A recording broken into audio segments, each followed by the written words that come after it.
Teleamazonas presenta 24 horas con Liz Valareso y María Gracia Costa.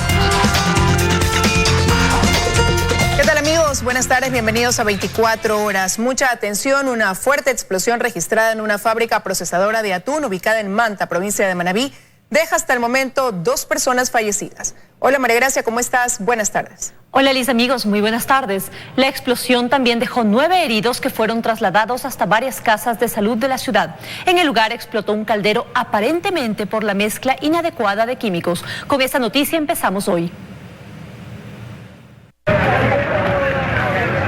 Son imágenes realmente desgarradoras. Cuerpos sin vida, quemados y mutilados quedaron tendidos al interior de una de las fábricas procesadoras de atún del barrio La Florita en la ciudad de Manta, provincia de Manabí.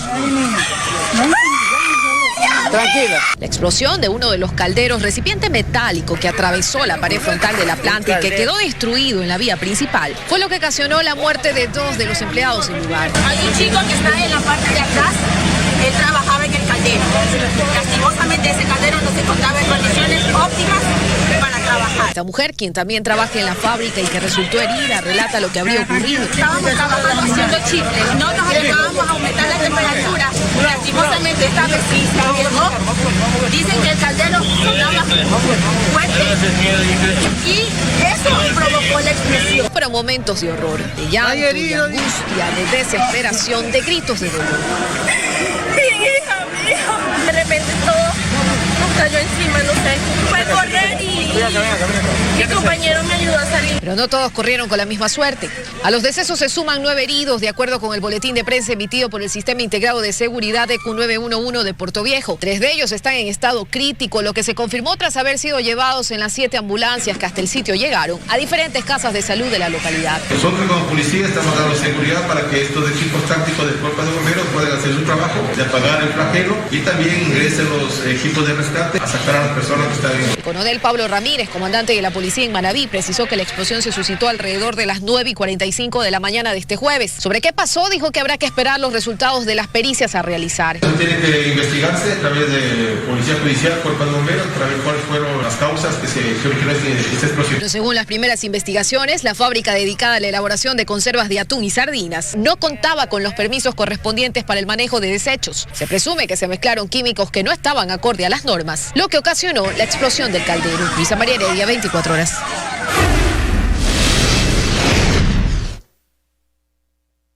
Protestas e indignación en Beirut, Líbano, ante una posible negligencia que habría provocado la descomunal explosión. El presidente francés Emmanuel Macron visitó la ciudad y señaló que quiere organizar la ayuda internacional para el Líbano.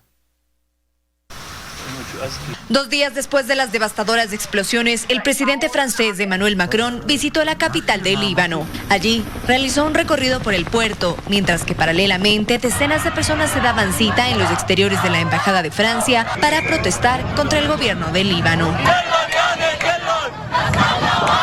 El presidente visitó uno de los barrios devastados por la tragedia, donde enfrentó una multitud furiosa con la clase política. Entre ellos se podía escuchar: el pueblo quiere que caiga el régimen. Macron respondió asegurando que propondrá un nuevo pacto político y a los principales responsables libaneses cambiar de sistema, terminar con la división y luchar contra la corrupción. La indignación de los libaneses crece cada vez, pues el cargamento de nitrato de amonio, la sustancia altamente inflamable que causó las explosiones, estaba en el puerto desde hace 6 años, sin ninguna medida de precaución, según admitieron las autoridades. Previamente, Macron señaló que quiere organizar la ayuda internacional para el Líbano. La prioridad es la ayuda, el apoyo a la población sin condiciones. Pero Francia ha exigido desde hace meses, años, reformas indispensables en algunos sectores. Lo sabemos: la energía, los mercados públicos, la lucha contra la corrupción.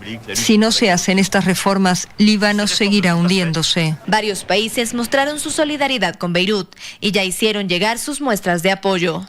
Tal es el caso de Alemania, Turquía, Francia y Emiratos Árabes Unidos. En estas imágenes satelitales se puede ver la magnitud de la devastación tras la explosión. En la primera imagen se ve cómo estaba el puerto de Beirut antes del estallido, mientras que la segunda es posterior a la masiva explosión.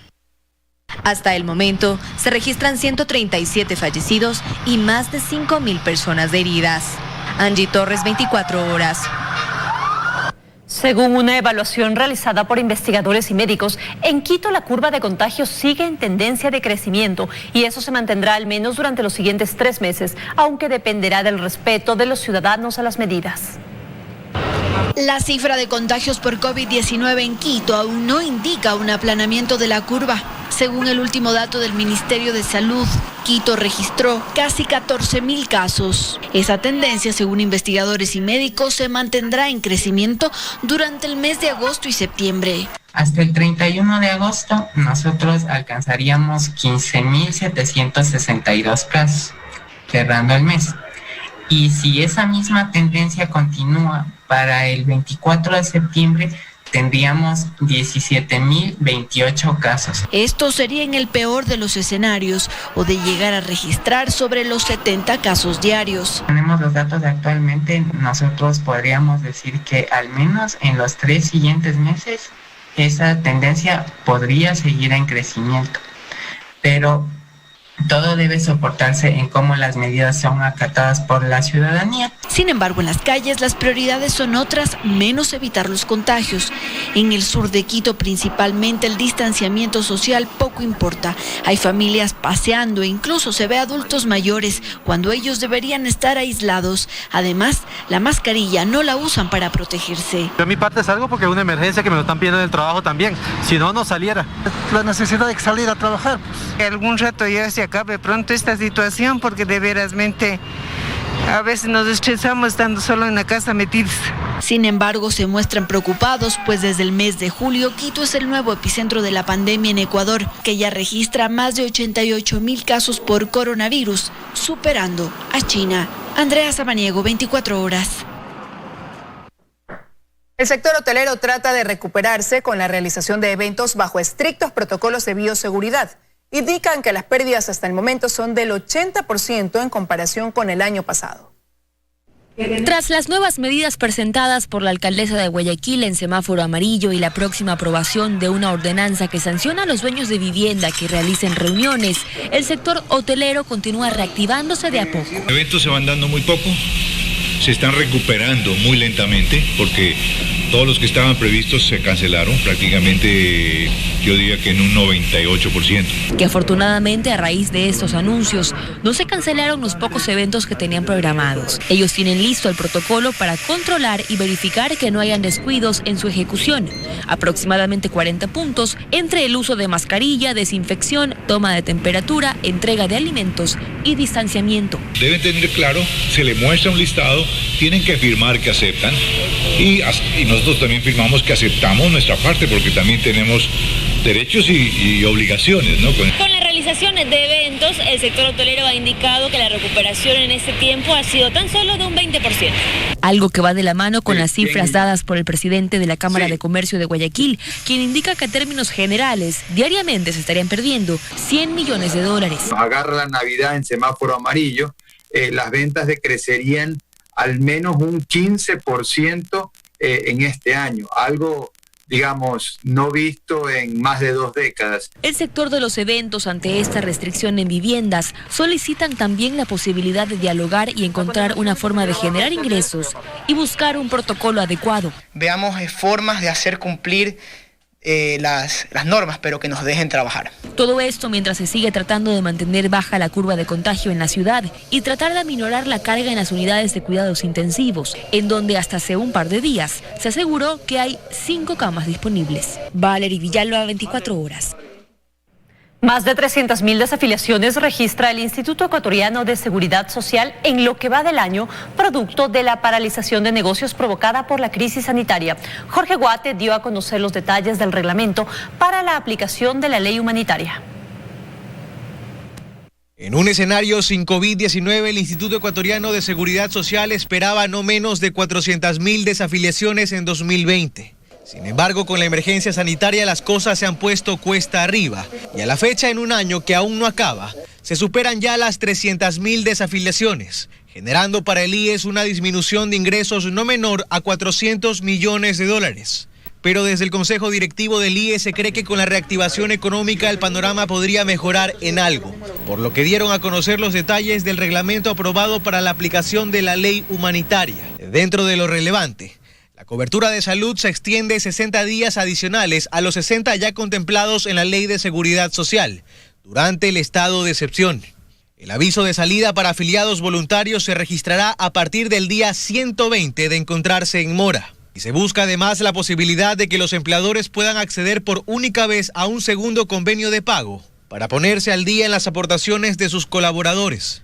Pero el IES afronta otros problemas, y eso se detalla en este informe de la Superintendencia de Bancos, donde se asegura, por ejemplo, que el seguro de invalidez, vejez y muerte estima a diciembre de 2020 ingresos por 3.012 millones de dólares, que resultan insuficientes para cubrir egresos proyectados de 4.832 millones de dólares. De igual forma, el seguro de salud individual y familiar estima ingresos por 1.520 millones de dólares, mientras los egresos proyectados superan los 2.093 millones de dólares. La entidad de control puso en conocimiento este documento ante el Consejo Directivo del IES.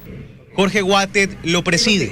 Si no te pagan el 40%, se te disminuyen los afiliados, te incrementan los jubilados, pagas 13º, pagas seguro a los menores de edad, tienes un tema de enfermedades catastróficas que no está reasegurado y tantas cosas. Cada seguro se va a ver impactado. Para resolver el tema, Guatet plantea varias acciones. De que se cobre a los afiliados activos el porcentaje que corresponde a su 13º y su 14º sueldo cuando se tengan que jubilar. Y además, en relación al seguro social campesino. Recibe 19 millones de dólares de sus aportantes, pero invierte 430 millones de dólares. Entonces, ahí date cuenta de eso. Vamos a hacer una revisión. Estas acciones que admite no son del todo populares. Serían una de las pocas alternativas técnicas, recalca, que permitan sostener la seguridad social a largo plazo. En Guayaquil, Carlos Acoto, 24 horas. Estamos de regreso con más información. El Instituto Ecuatoriano de Seguridad Social abrió 6 expedientes contra funcionarios que, pese a estar enfrentando procesos penales por la corrupción en hospitales, siguen contratados por la entidad. Los trabajadores sospechosos tienen nombramiento. Mientras, por un lado, 299 trabajadores contratados durante la pandemia deberán permanecer como desempleados hasta que se habiliten las partidas para sus nombramientos.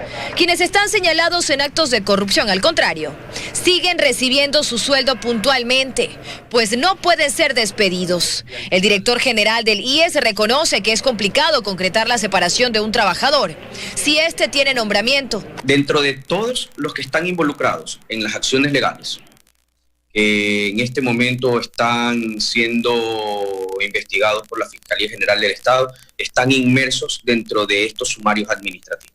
Encabeza la lista Boris Galvez Leighton, quien ocupa el cargo de asistente administrativo del Hospital de los Ceibos. Tampoco se ha logrado desvincular del Teodoro Maldonado a Carla Cárdenas, esposa del amigo con el que se accidentó Daniel Salcedo y trabajadora del área de compras públicas con el prófugo Jorge Enríquez. Cárdenas presentó su carnet de discapacidad y certificado de embarazo.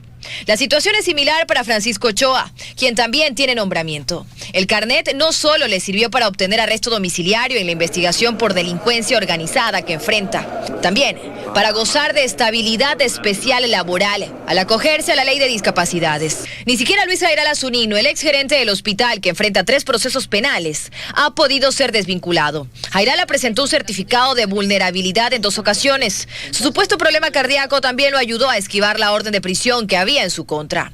Catherine Calahorrano, trabajadora del área de farmacia, Enrique Arévalo, auxiliar de servicio, y David Carrillo, técnico farmacéutico, también están en proceso de desvinculación tras investigaciones en la Fiscalía. Pero además de estas 7 personas, hay una lista interna.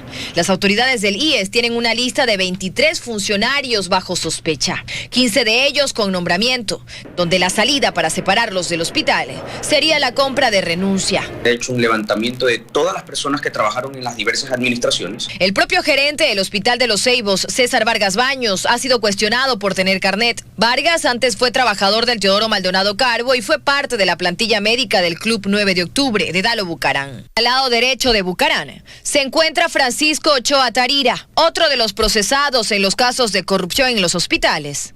que también tiene carné de discapacidad y que tampoco puede ser desvinculado. Este martes, el Consejo Directivo de la entidad analizó el inicio del proceso de contratación de una empresa externa que revise las designaciones y perfiles de nombramientos. Dayana Monroy, 24 horas. Continúan las diligencias en el caso que investiga hechos de corrupción relacionados con la construcción del hospital de Pedernales. Este jueves se desarrollaron pericias a los dispositivos electrónicos de varios procesados dentro del caso por delincuencia organizada, entre ellos a los miembros de la comisión técnica que dio informe favorable para la construcción de la casa de salud de 30 camas. El poliducto Pascuales Cuenca es otra de las obras cuestionadas del gobierno de Rafael Correa. Con un presupuesto inicial de $250 millones, terminó costándole al país más de 600 millones. Actualmente está presentando problemas en su estructura.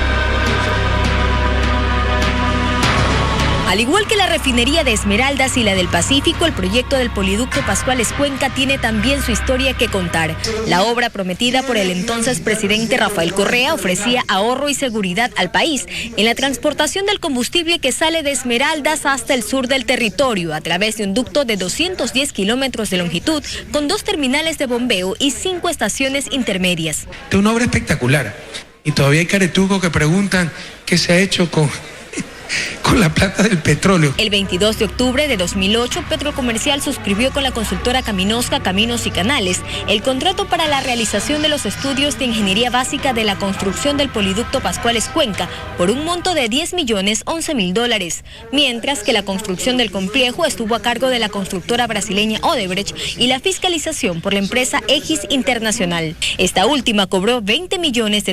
El valor inicial presupuestado de toda la obra, $250 millones, pero aquí también el costo final se infló, es decir, el poliducto Pascuales Cuenca nos costó a los ecuatorianos $623 millones, y pese a que en 2015 Correa ya se refería a un incremento en el presupuesto de la obra, en 2017 lo negó.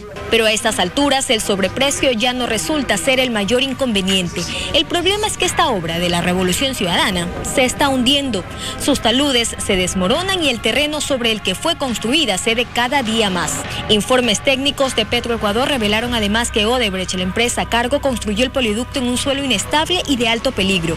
En el complejo de Cuenca hay grietas por todos lados y las esferas de almacenamiento de GLP no están operativas por el peligro constante de fuga. Hay válvulas que los proveedores de Odebrecht se han llevado, que nos tocó alguna de ellas recuperar porque Odebrecht no ha pagado a sus proveedores. Si el poliducto no funciona como debe funcionar, tendríamos que volver a autotanques. Remediar los daños le correspondía a Odebrecht, pero no lo hizo, y por eso en 2008 el gobierno terminó unilateralmente el contrato por incumplimiento de sus obligaciones en la construcción y operación del poliducto.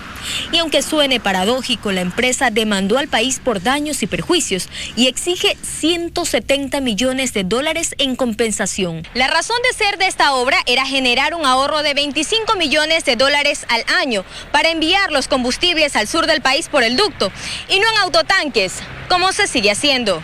A inicios del año pasado, el gobierno pidió a la Fiscalía que investigue las irregularidades encontradas en proyectos como la rehabilitación de la refinería de Esmeraldas, la planta petroquímica del Pacífico, el poliducto Pascuales Cuenca, la planta de gas Bajo Alto y el terminal marítimo Monteverde.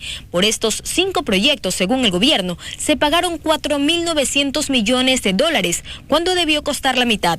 Miles de millones de dólares invertidos por el gobierno anterior en obras que no pasaron del papel o que simplemente se desmoronan. Joana Ramos, 24 horas. Y hasta junio del 2021 se pagará con un mayor plazo. Otra noticia económica que alivia las finanzas públicas del país. Ecuador consiguió más plazo para pagar un tramo de la deuda bilateral con uno de los acreedores de China. Se trata de la línea 4 de crédito del China Development Bank, que traerá un alivio de 417 millones por 12 meses. Hasta el próximo año, es decir, hasta el mes de octubre, cuando se tiene que hacer el próximo pago, esos 417 millones representan el 60% de lo que había que pagar con todo el CDB.